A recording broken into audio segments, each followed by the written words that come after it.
Hello everyone and welcome, my name is Andrew Can to the WeKanGame. In the last episode, we exited the temple ruins, and in this episode, we're going to begin the road to nowhere, and right off the bat, they give us Aku Aku here, really generous. But as this level's name suggests, we're going to go on a road to nowhere. Story-wise, we were chasing Dr. Cortex to this bridge where we lost him in this fog.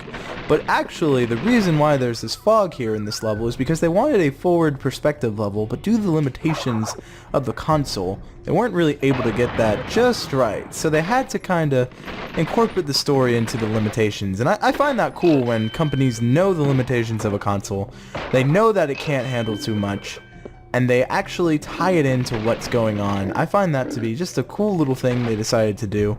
Now this level is filled with a lot of interesting secrets. Like right here, you have to utilize the crates to get that secret life, so I find it cool when they do that. Now this level is very, very difficult. I'm just going to be pretty honest with you. The platforming is very precise. If you miss it by a little bit, you will not do it, as you see there, so you want to be very careful. Another thing is we have a new ally turned enemy. This actually causes a lot of controversy in the Crash community. The Hog from Hog Wild appears to be an enemy when in later missions he was our friend, so that causes a lot of debate. Why did he turn? Well, I have a theory. I mean, if a giant orange creature decided to ride you like a wild animal, what would you think? Granted, they are wild animals, but I don't know. I would not want to be ridden by a Bandicoot. I think that's a sentiment anyone can get behind. Now, dying is not that important in this one because you cannot get this in one run. Unfortunately, you need the red gem, or in the Japanese version, the green gem, to be able to get this 100%. And this is actually one of the hardest levels in the game to get perfect because of the just how precise you have to platform this. So be warned, it's very difficult. Now I'm doing pretty well. I'm not hating my life, which is usually a good start to these kind of levels. So you gotta kind of time this perfectly. As you saw there, fell right through. But this, I believe, is the last checkpoint, so I'm going to want to try to do my best. I apologize if I lose a lot of lives. I know this level can burn through lives. And luckily we have 72 up to this point.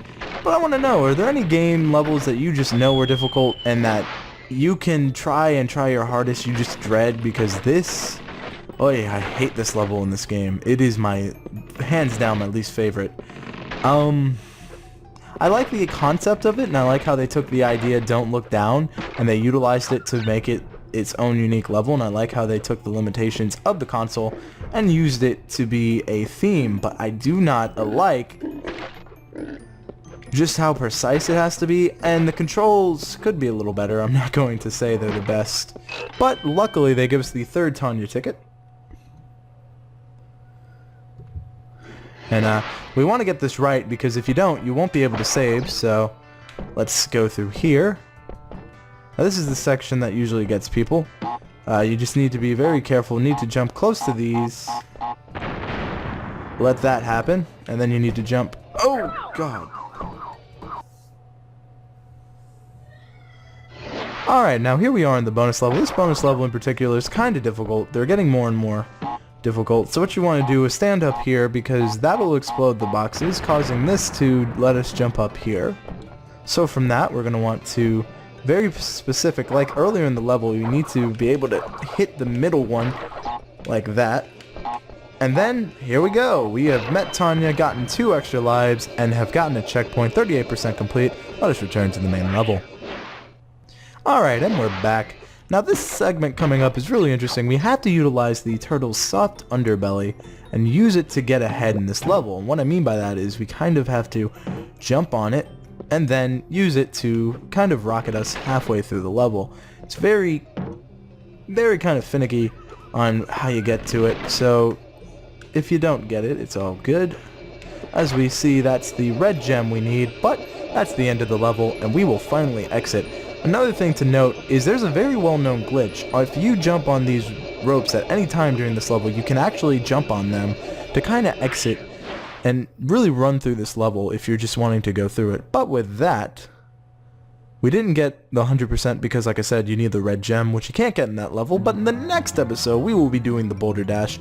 Let me know in the comment section below if you have any levels in any game that you just think on the top of your head that you just dread no matter what you have, no matter how many times you play it, you just do not like that level. Let me know in the comment section below. But with that, that'll be it for this episode.